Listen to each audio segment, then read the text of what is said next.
ever get the feeling that's how you should respond. And that is just how we did. Hello there. Later than scheduled. I'm here to do the review of yesterday's game as we record this, as the Mariners bounced back with a plum after their midweek disappointment at Chesterfield. Bounced back with a 4-1 win away at Gillingham. Now, obviously, this game was one game that I'll be honest, I think I was a little concerned about. Obviously, with Gillingham not really having a lot to play for in regards to league position, things like that. You know, they weren't going up, and they're not going to go down either. And I always thought this one would be quite a difficult game to navigate. I think it made it even more nerve-wracking after the midweek defeat. I think for a lot of fans it was a lot more nerve-wracking, but the Mariners sort of came, saw and conquered. And I can tell you obviously the lineup for the game was as follows. Jackson Smith obviously was in goal. Harvey Rogers, Aldina Kasori, Cam McJanet and Reece Staunton. More about Harvey in a minute. Jamie Walker started in one of the two changes that was made rather than Gezatori. Malazor was on the left. Kevin Green, Clark Adore, Jays Kabia and Andy Cook led the line with a bench of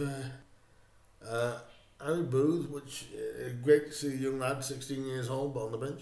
Dara Burns, Christy Pym, Jaden Sweeney, Gezatori, Charles Vernam, more by him in a minute, and Terrell Warren. And when you look at the bench that we've got, you kind of feel like, you know, this is the best town squad that we've had in years. We've had good 11s, we've had bad 11s, but we haven't had strong squads.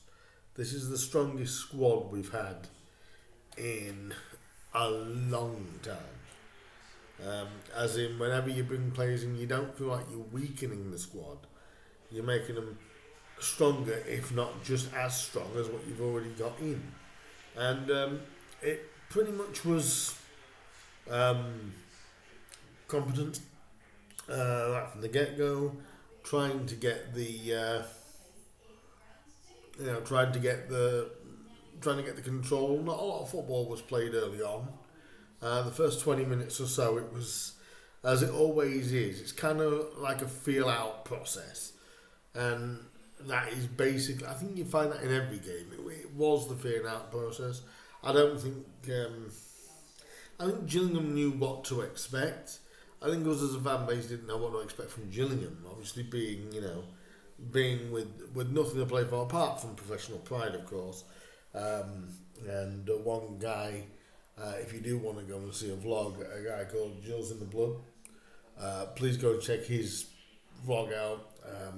I'll link that in the description.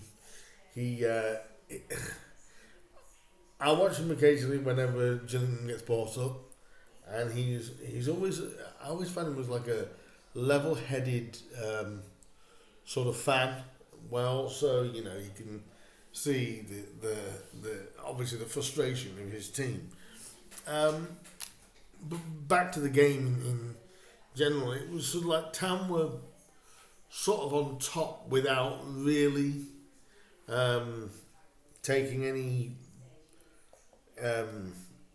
real control of it.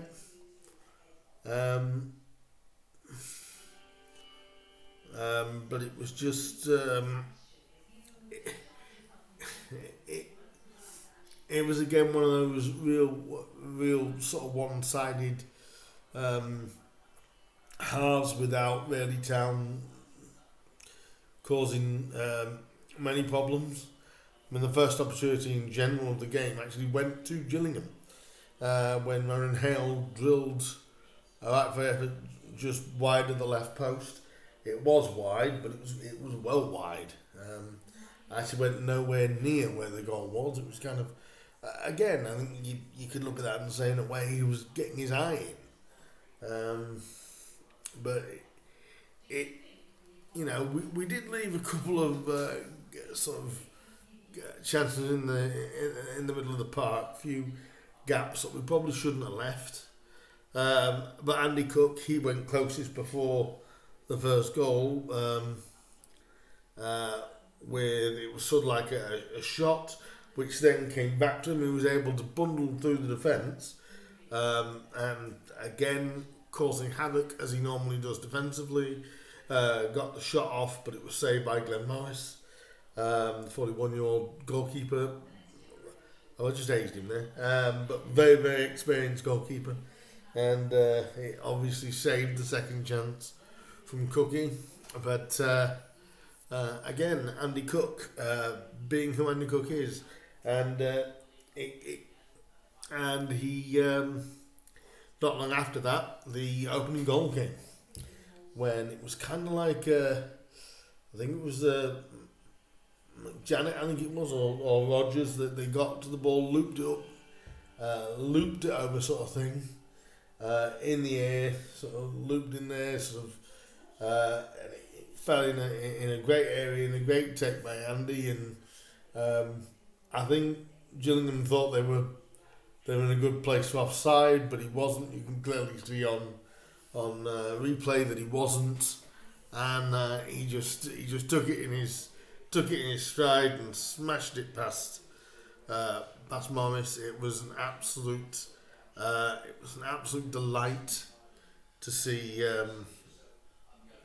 that. So it was Kieran Green. I apologise, Greeny, taking the assist off of him.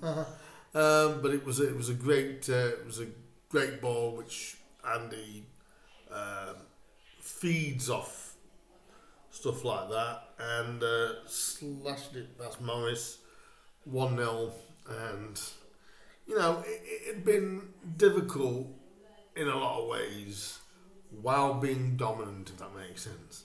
No trouble on the ball, we were passing the ball around nice, there was good play going in between Malazor and Greeny and Adore. I mean, Adore again in the first half, you've got to give him a lot of credit. He was so good, so controlled when he got the ball. He was just playing the simple ball, and sometimes we can forget how important the simple ball is. And Jamie Walker, tried to take a couple of chances himself, wanted to have a couple of cracks, as we know he can score them from quite a way out. Not really much happened there, but we went in at half time 1-0 up, and you're thinking, we would have been disappointed not to have gone in at half time ahead. However, when the lads came back out, it looked like Gillingham did change their formation a little bit, because they seemed they were second best all over the pitch second half, but the first sort of 10-15 minutes of the second half, sorry, the first half, but of the second half, they picked it up. It obviously tweaked shape, or maybe tweaked a little bit of formation to try and change things. And to be fair, they did. It was,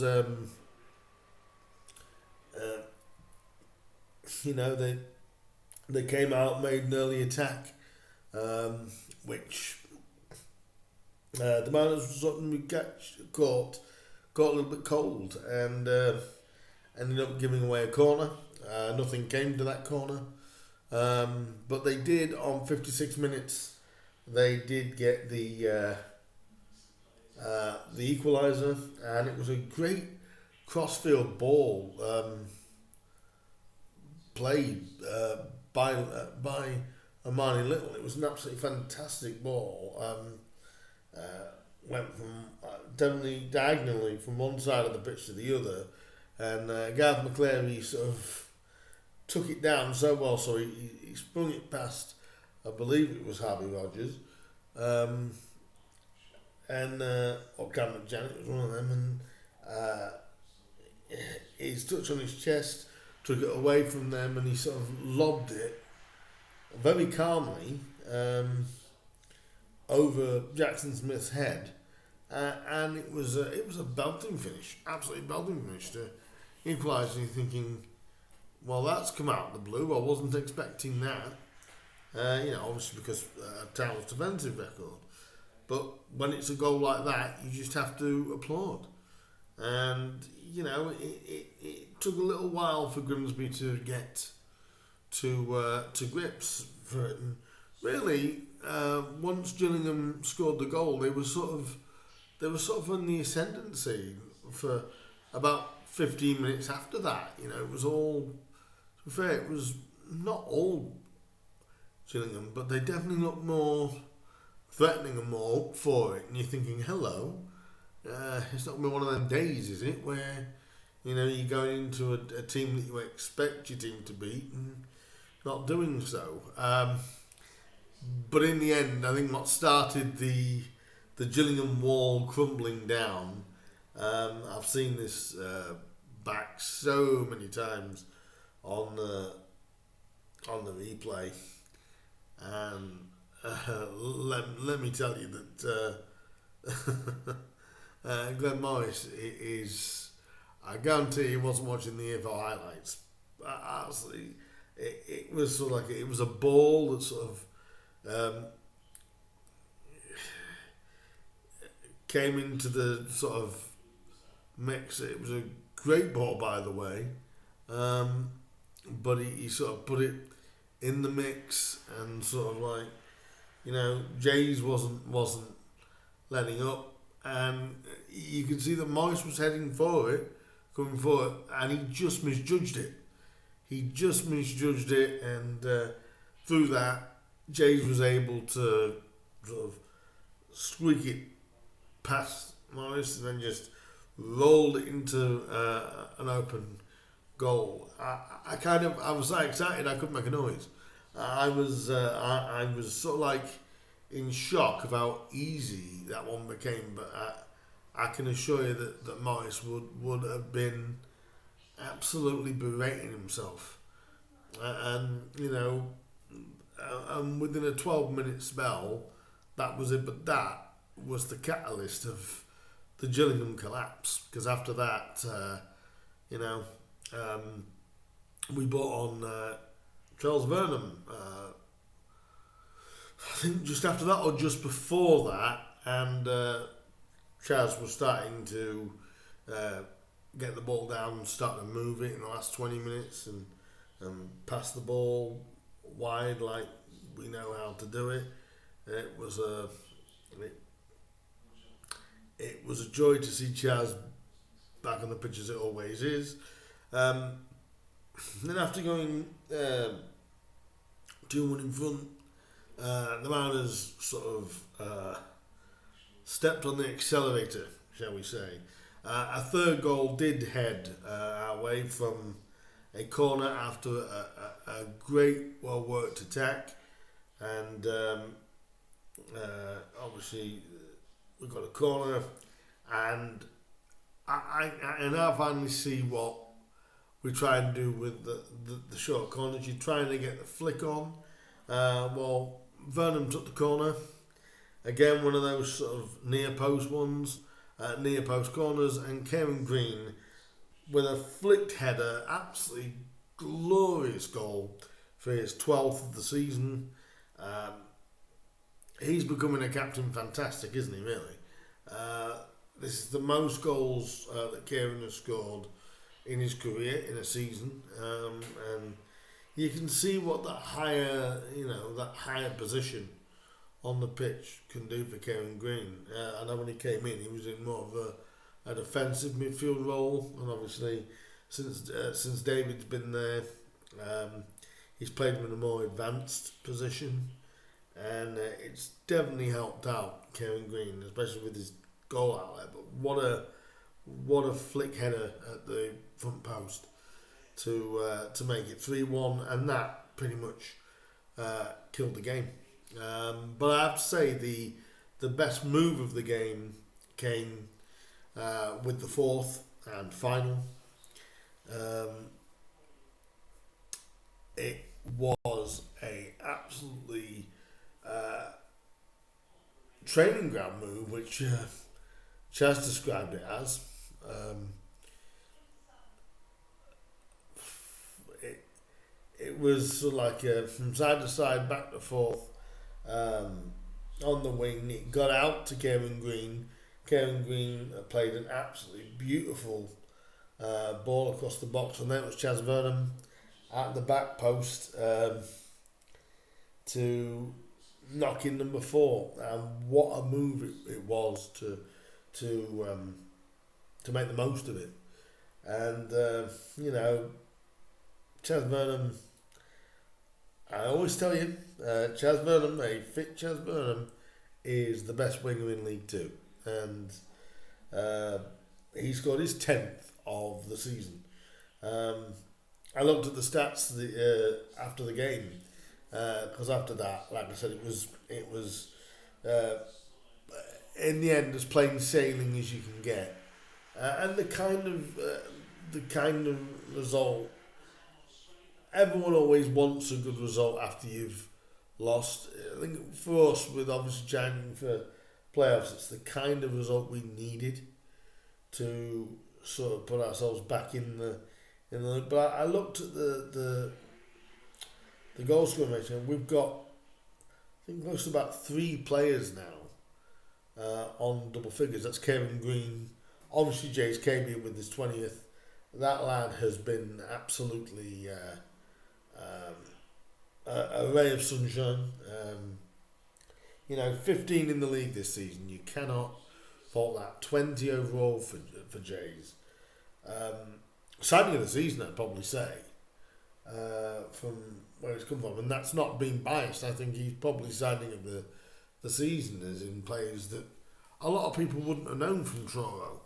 But when you look at the attacking quality, maybe not attackers, but attacking quality that Town have got, we've actually hammered somebody in the end that, to be honest, after the first hour, you wouldn't have thought that. But,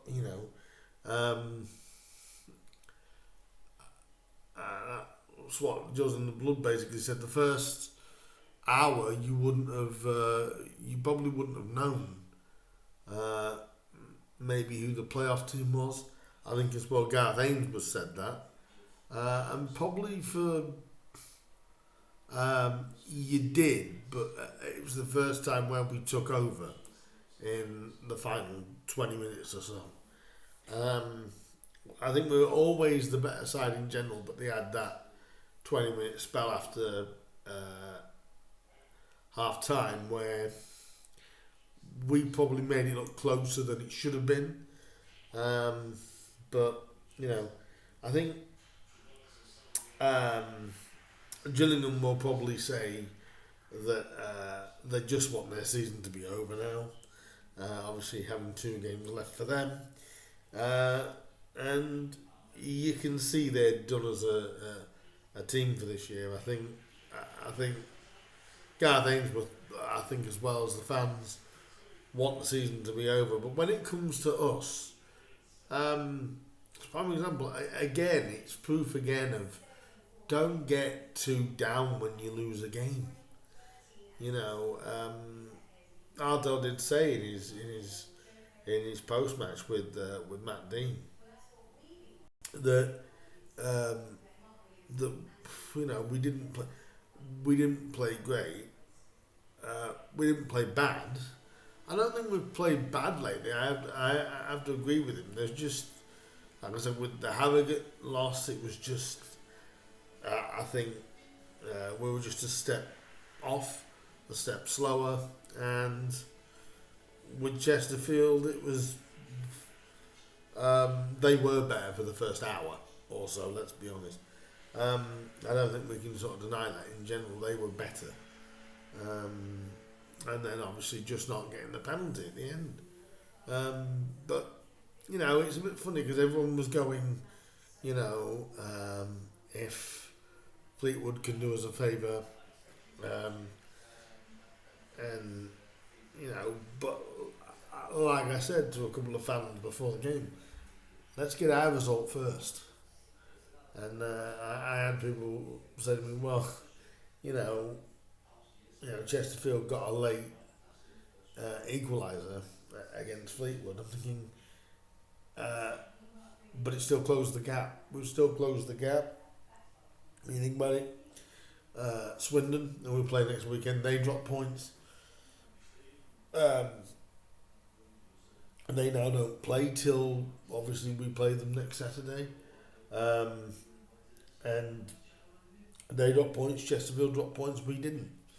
So that puts us on, 71 points from 43 games played. You can't rule us out for fifth. I don't think it's just seventh on the line, I really don't. I think fifth and sixth are still up for grabs. I really, really do. And I think the way we were dominant against a team that, you'd want us to be. We've got goal threats all over the pitch. Do we play well all the time? Not all the time, but you can tell as well the lads aren't doing that on purpose. They're not trying to make mistakes. They're not trying to, they're not trying to make errors when they do make them. But I think everybody now at Town is starting to fall back in love with Andy Cook fully, because I think I said in the preview, I say he'd score again. This guy, this lad is just a natural goal scorer, especially at this level. He's such a natural goal scorer, it's ridiculous. And, he's one of the reasons, as well as Jay's good form and obviously Kieran's good form throughout the season and players that we've got. But Andy Cook just gives you that extra something that we didn't have as well last year. Plus, looks like, we're getting back a fit Chaz Vernam. He was only out a couple of weeks. But we did win games while Chaz wasn't in. So it's just showing you that I think, but Andy Cook, whether we go up or whether we don't, you've got to try and keep Andy Cook on the books if you can do it. Because, if we, if we don't make it up, just imagine if we got Andy Cook for a whole season. I liked what Artell said. He said he's only been with us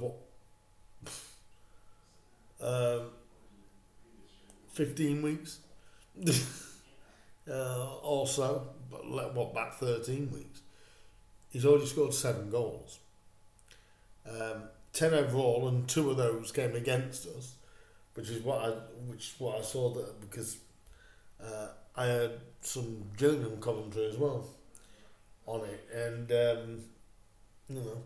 his 10th goal of the season. Yeah, well, 2 of them was against us in the EFL Trophy. So, but 7 goals since mid-January. He's just such a natural goal scorer at this level that will he score all the time? No. Will he score 75% of the time? Yes. Do I think in the next 3 games he'll at least make double figures? Yes, because he gets in the right place. And again, it's like this goal in that one, it was in the right place. And he saw it at home when he missed against Crawley. But yes, he missed, but he was in the right place. And I think, how many times over the years have we said we need a striker, a known striker at this level that can score? We've now got one that we know can score, and whether we're in League 2 or League 1, just sign up Andy Cook. Yes, he's 36, I get it. Coming to 36, I get it. But, at these levels, Andy Cook is a dream of player to have on your books. He's still a striker at League One and League Two level. Seriously, that no defenders want to come up against, and he's shown that even with the chance he missed, which I spoke about earlier. He bunged through 3 or 4 Gillingham defenders and still got a shot off. It's and his work with his back to goal is immense. So everything about that performance was solid, and we took it away from him in the last 15-20 minutes. So that sets us up lovely for the penultimate away game of the season. And like I said, that leaves the Mariners in 8th on 71 points. After 43 games played. And we are now above our tally from last season. We now have more points than we had last season. That was our 20th win of the season. And our 67th goals of the season as well. And it sets it up fantastically for the game midweek against Cambridge. We'll have to see what Artel does. I'll be back with a preview for that. That will be coming as I record this tomorrow. But do let me know what you thought of the game, and obviously give all the praise you want, because I think it's very well sort of deserved, and I think we move on to these last 3 games going. There's no reason why we can't get us up, but I said this is probably the most important result games. If you notice, I use that before I finish. You notice I use the word result. I don't necessarily mean win. I mean, obviously we want to win, but as long as we get a result, that's as good as anything. I'll go into that during the preview of the Cambridge game. But let me know what you thought about the win against Gillingham. Fair play to Barnet. It's getting to the point now, really, where we're probably 1 point away from guaranteeing we cannot finish lower than where we were last year. We're definitely going to have more points. That shows you how competitive League Two have been this year. So like, share, comment and subscribe. Leave me your thoughts on the game, and well done to the well over 600 Mariners fans that went over there. Obviously some were exiles as well, but well done to everyone that did go over there. Hopefully I'll be at far more away games next season. I'm hoping to be next season, whether that be in League One or in League Two. But do leave me your thoughts down below. Just before I finish, the last thing, I just have to say congratulations to Bromley, a team who last season I put down as a team that was going to go down, and boy, they proved me wrong there. But congratulations to Andy Woodman and his team over at Bromley. They had their promotion confirmed after Saturday's results due to Notts County's defeat. That confirmed Bromley's promotion after their 0-0 draw with Cambridge on Thursday. But that loss for Notts County confirmed they're the first team promoted from League Two this season. Congratulations to Bromley on that promotion to League One, and it just shows you that if anyone can do it, anyone can get promoted, anyone can get relegated. You'd probably look at Bromley and go, nah. Well, they've proven it that yeah, is the answer yes. So congratulations to Bromley.